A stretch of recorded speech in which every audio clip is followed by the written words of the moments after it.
இயேசுவை அறிகிற அறிவின் மேன்மைக்காக எல்லாவற்றையும் நஷ்டம் என்று எண்ணிக்கொண்டிருக்கிறேன். அப்ப என்ன சொல்றாருக்கா, நஷ்டம். அப்படா கிறிஸ்துவ பத்தின தேவனை பற்றின அறிவு வேண்டும். அப்ப இந்த அறிவு வருகின்ற பொழுதுதான், நன்றாக புரிந்து கொள்ளுங்கள், அப்ப கிறிஸ்துவ பத்தின அறிவு வருகின்ற பொழுதுதான் இந்த மனசு மறுரூபமாகும். தேவன் யார், அவருடைய பிரியம் என்ன, அவருடைய சித்தம் என்ன, இதெல்லாம் நீங்க தேடுங்க. தேடும் போது நடக்கா இந்த மனசு மறுரூபமாயிடும். இன்னைக்கு இருக்க பத்தி இந்த மனசு நீங்க இது வெறும் வார்த்தையா வச்சிருந்தீங்கன்னா உங்க மனசு மாறாது. அப்ப இந்த மனசு மறுரூபமாகும். எல்லாம் புரிஞ்சுக்கலுங்க.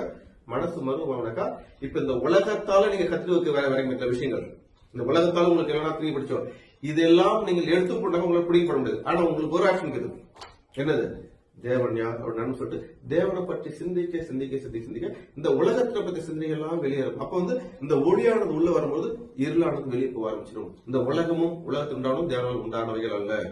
மாம்ச சிந்திய மரணம்